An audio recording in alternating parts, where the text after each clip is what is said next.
let's bring in our guest. He's the co-founder of Establish the Run, and today he's going to help us establish who won the draft, who lost the draft, and what it means for next season. He's won multiple fantasy sports writers awards. Adam Levitan is here. Adam, thanks for joining us. Hey, thanks for having me. How's it going? We're good. I'm kind of surprised you are even doing a podcast appearance right now. You must be exhausted after the draft, no? Yeah, it's the draft. It used to be all Saturday and that's it. And then they made it 2 days and then they made it 3 days. So I like the way they've broken it up now. It makes it a little bit easier to digest, make it a primetime event on Thursday and then on Friday too. And then the rest of it on Saturday. So yeah, it's good. I think people overreact a lot to some of the later round stuff. But yeah, I think Thursday and Friday it was fun for sure. Oh yeah. Adam, just right off the bat, I'm a Giants fan. Tell me, I feel like they won the draft. Do you agree? We're rebuilding. We didn't go after one big star. We got the big boys we needed. We're a little short at tight end, but otherwise we're looking good. No, just give me some good news. Well, the good news is Dave Gettleman's no longer the GM of the Giants, and I think that's a start. Saw immediately. That was just like, that guy was just stone cold donkey. So to get rid of him and bring in Joe Schoen and Brian Daboll, they legit know what they're doing. I liked everything that they did except for one thing. I loved getting Kayvon Thibodeau at 5 overall. You know, you could have made a case for some other players, but Kayvon Thibodeau had some off-field kind of rumors around him that tanked his stock a little bit. He was the consensus number one pick, or supposed to be, for much of the draft process. To get him at 5, I think is really good. And then they desperately needed offensive line help. And Evan Neal is like, Evan Neal is I don't want to say can't miss, but like on paper, just an incredible prospect. Going back to when this dude was like 16 years old at IMG, then he goes to Alabama. He can play guard and tackle. He has like prototypical size, seems like a good dude. It just seems like a slam dunk, really high floor pick in Evan Neal. The one that I didn't like from the Giants was Wan'Dale Robinson, who, there's a ton of guys who have been drafted in the NFL who are 5'8", 175. The chances of them hitting and being a good pick is so low. And so, 43rd overall is a lot of draft capital to me to use on a guy who's 5'8", 175, who didn't even test well. He's not even that fast. And so I thought the draft as a whole was fine. I didn't like the Wan'Dale pick, but besides that, I think that they're going to play spread and they're going to be fun to watch for sure. You're coming in hot, Adam. Wow, already. Gosh, off the bat. We were talking about this in the open, and I think you'll have an interesting perspective. What do you think about analysts tweeting the picks before they're announced on TV? Do you want to know a pick ASAP, or do you feel like it kind of ruins the fan experience for those who maybe aren't watching or are?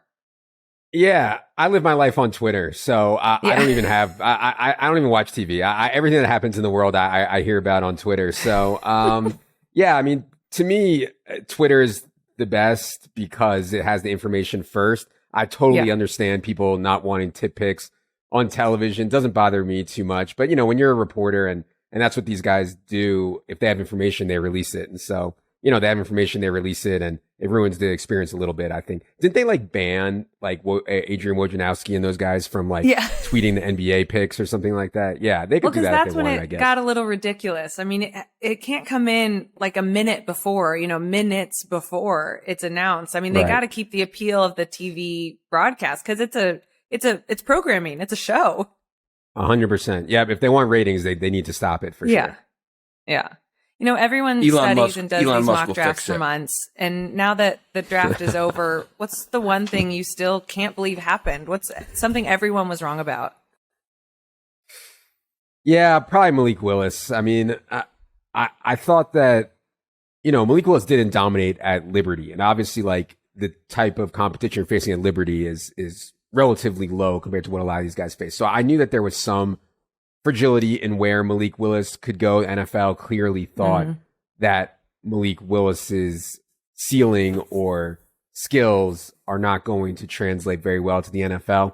I still think that he has a chance. Guys who can run like that and throw the bat like that don't come around very often. So I was shocked that no one was willing to take a chance on him late first, second round. He lasted all the way until middle end of the third round. And I think that was pretty shocking considering how important the quarterback position is. In the second round and the third round, if you take Malik Willis and he doesn't hit, well, you didn't really lose that much relative to the upside that you have if you can hit on a quarterback in the second or third round. So yeah, that was surprising to me for sure. Let's talk about some of those big trades. Lamar Jackson tweeting, what the F when Hollywood Brown was traded to Arizona. They're best friends. That's his guy. What does this mean now for Baltimore and Jackson? Yeah. I think Lamar Jackson knew. I mean, Marquise Brown did an interview afterwards and said he told Marquise Brown the last couple of years, or he told Lamar Jackson the last couple of years that he wanted a system change. He didn't like the system that the Ravens were running in. And people say, oh, it's because they're so run heavy. They weren't even that run heavy last year. And Marquise Brown had a ton of targets last year. They were in the top 10 in pass rate over expectations. So yeah, I mean, I don't think it's that. I think Lamar knew. But now Lamar's left with really nothing. I mean, Mark Andrews and Rashad Bateman, and then not much after that. They drafted a couple linemen, and I think that they're going to be very good running the football again, and they'll probably revert back to the way they were 2 or 3 years ago, where they'll lead the league in rush attempts, and they'll be dead last in pass rate over expectations. So I think that's what you can expect from the Ravens for sure. There are some guys out there still. I don't think they can help too much, but guys like Odell Beckham and Julio Jones are still out there if the Ravens wanted to do that. On the Cardinals side of that trade, do you think it was a consolation prize to Kyler Murray, who's yelping for more money, writing the longest PR announcement letters ever?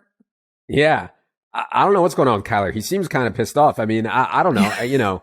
I don't like the scheme that Cliff Kingsbury runs there. I thought their talent level was fine. Kyler is just so awesome. I understand he wants better weapons. Him and Marquise Brown played together at Oklahoma in 2018. So obviously they know each other well. They're kind of small. I mean, Rondale Moore, Kyler, Marquise Brown, they're all, undersized significantly for their positions, and it's hard to win, I think, in the NFL like that. But, they certainly have plenty of speed right now. Giannis, remember what Michael Lombardi called Kyler Murray? Yeah, I think he called him a little person, if I remember correctly. He called him the mayor of Munchkintown. Michael Lombardi on our air. It was horrible. Bullying. But undersized team to say the least. But sticking with the Cardinals, now with a healthy D-Hop, Hollywood Brown, plus a new tight end, new lineman, new running back, all acquired in the draft. Do they finally have that depth? I know you don't like their scheme, but the depth to sustain success later in the season, that's where they always fizzle out. Yeah. I mean, I think they have schematic problems, and now DeAndre Hopkins suspended for the first 6 games of the season. Not good. Not great. I think that they're probably the 3rd best team in that division. I think the Rams are better. I think the 49ers are better, and then it's probably a pretty significant step back to the Cardinals. I think so. I'd be surprised if they're able to make a lot of noise. I think they're one of these teams that's going to win 8, 9, 10 games, and that'll kind of be the extent of their season. Wide receivers dominated the draft. It's been trending that way, but is it now officially a wide receivers league?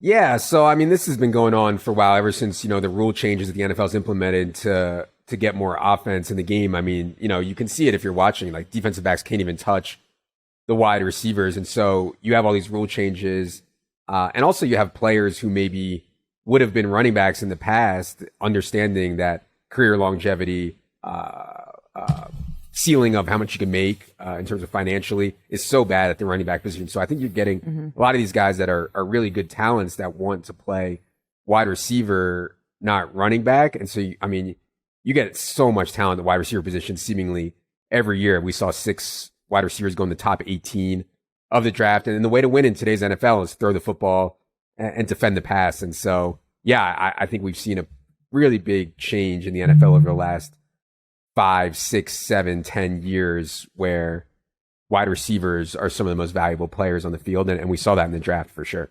Yeah, we talked about Malik Feel Willis. great about that. We got to talk about Kenny Pickett. First quarterback off the board, 20th overall to the Steelers, which a lot of people did expect. They didn't even have to trade up to get him. If the Steelers didn't take him in the first round, where do you think he goes? Or could they have gotten him in the second round, even later at pick 52? Could he have fallen that far? Maybe. I thought the Titans might have been interested. The Titans ended up taking Malik Willis in round 3. I thought maybe they would have been interested in Kenny Pickett in late round 1, with Ryan Tannehill being able to save around $18 million off the cap if they cut Ryan Tannehill after this year. So, Yeah, I mean, I don't know.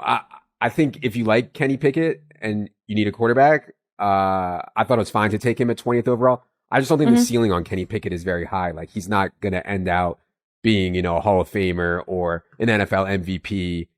Maybe he can be a Kirk Cousins type, or something like that. And I think that's totally fine. And you can certainly win with that. But yeah, I mean, in any other quarterback class, there's no way that Kenny Pickett would have been the first quarterback off the board. Yeah, that's true.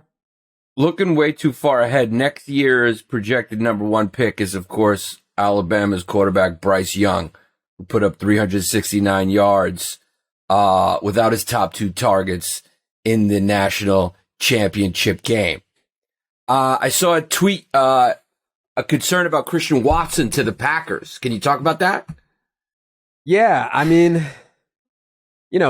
Packers desperately, after losing Devontae Adams, just so desperately need wide receiver help. They lose Marquez Valdez-Scantling, who I thought was like a fine role player, and they lose Devontae Adams, one of the best wide receivers in the league. Christian Watson, nobody ever heard of him. He went to North Dakota State. He only caught 100, a little bit over 100 balls in 52 games. They didn't run a pass-friendly scheme at North Dakota State. But for him to be asked to go from North Dakota State's extremely run-heavy scheme to playing for Aaron Rodgers and having a big role in year 1, I'm just skeptical that that's going to work out for them. I think that the Packers at this point are going to try to win with Aaron Jones and A.J. Dillon in the run game. And then they have a really good defense. They had 2 first-round picks, using both on defense. They've been using defensive picks high for a long time now. They have a really good defense. And so I think that's the way they'll try to win. And then Aaron Rodgers will try to be efficient around the red zone, and that's how they'll try to win. I'm skeptical that Christian Watson will be good in year 1. He does have all the tools, though. I mean, just from a size speed perspective, he's big. He looks like a freak. Yeah. Yeah. I tweeted a very different take on that pick, that Christian Watson was going to think Green Bay was very glamorous after spending the last couple of years in Fargo. And I got a couple nasty replies to that one. But as someone who has covered NDSU a lot and is a huge Packer fan, I've spent a lot of time in both. And I think that's a pretty fair analysis from my perspective. What do you think? Well, I've never been to either. I've obviously seen the movie you're in for a Fargo, treat. one of my favorites. But yeah, I'd love to go to a game in Green Bay one day for sure. But yeah, I've never been to either. I will say the Bison fan base are about the best I've seen in college football, and that goes against LSU, Alabama, Georgia. I mean it. They're wild.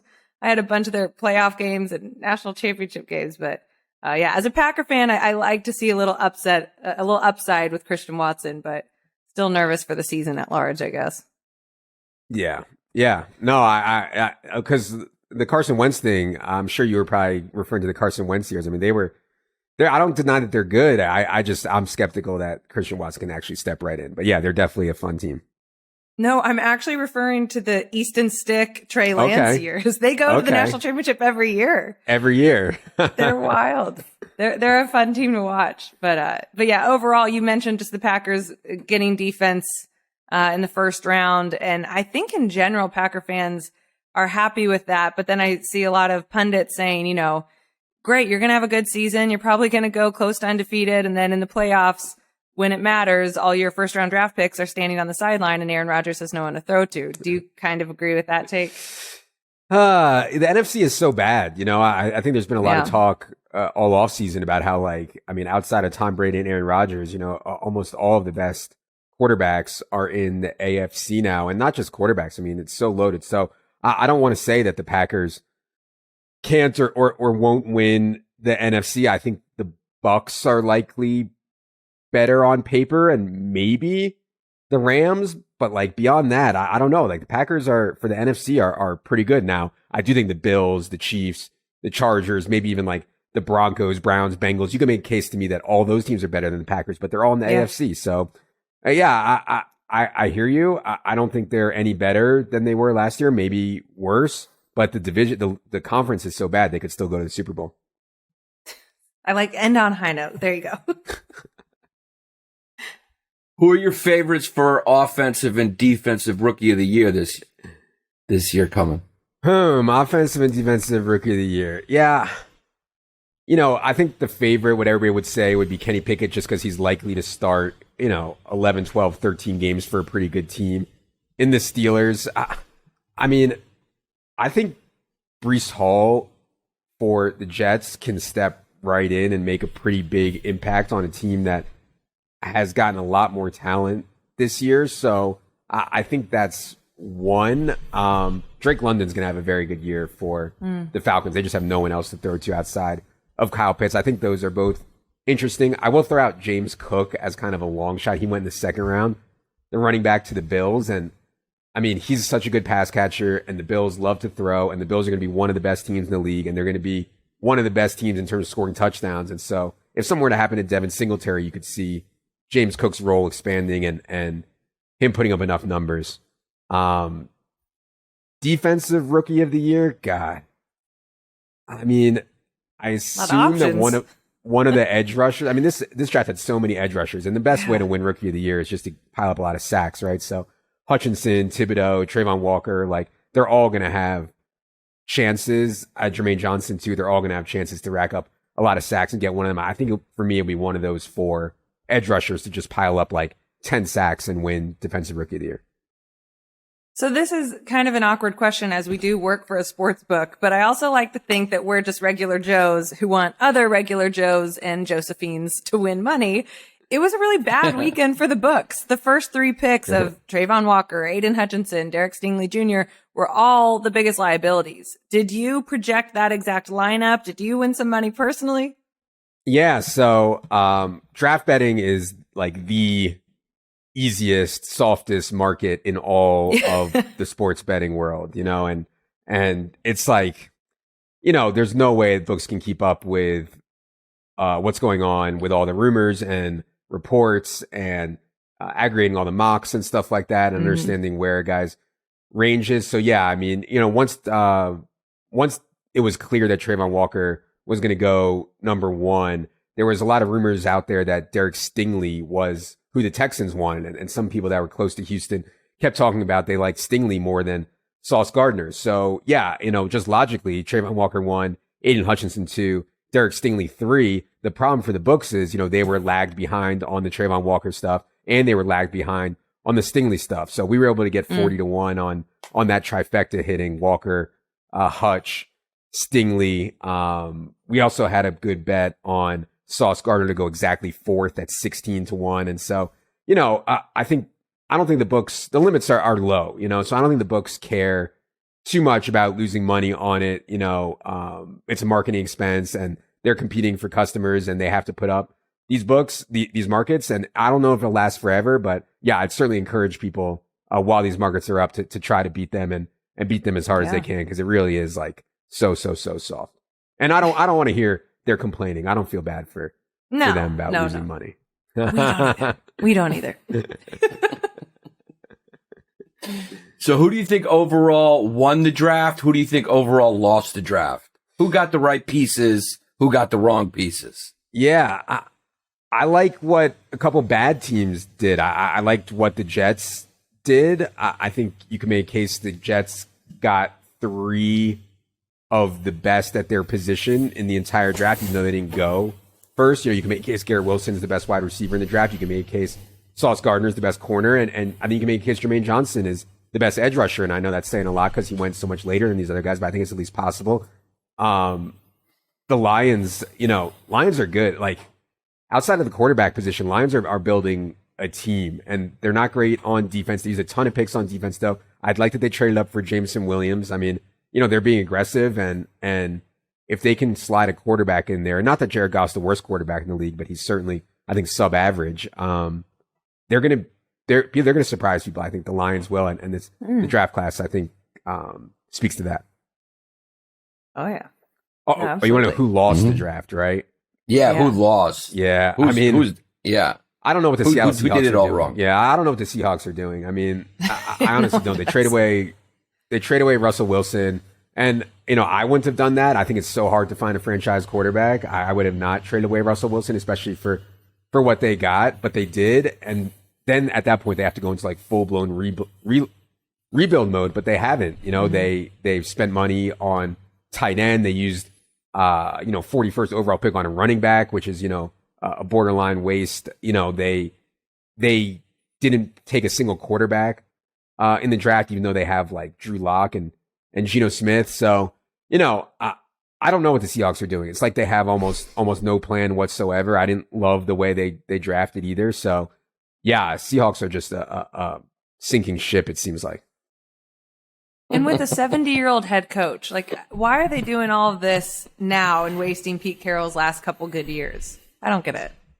Yeah, it's a good point. I don't know. I think they actually think they can still win. I don't know. They're like delusional. So yeah, it doesn't make any sense. Okay, last question for you, Adam. Did any team's draft night change things so much for you when it comes to betting the futures market? I bet the Lions stuff. So I took Lions 12-1 to win the division, plus 480 to make the playoffs, and over 6 wins on the Lions. Not just because of their draft, but I did think their draft was really strong, and also because I think the NFC is so bad and their division is so bad. I don't think the Packers are anything spectacular, like we already talked about. Bears had a disastrous draft. Also, I don't know what the Bears are doing either. I forgot to mention that. I don't even know what the Bears are doing. And then the Vikings, I think, are just okay. So yeah, I think the Lions have a chance to win, 8, 9, 10 games and maybe more, So the Lions were one that I was already wanted to be kind of high on them, and then the draft kind of pushed it over the top. I thought you were going to say win the NFC. There you have it. You don't mean that far, do you? Yeah, 12-1. 12-1. 100 wins, 1,200. Easy game. Come on, man. Now you're delusional. You're just like the Seahawks. That was awesome. You can follow Adam on Twitter at Adam Levitan. Adam, thanks so much for being here. That was a lot of fun. All right. Thanks for having me. Good luck.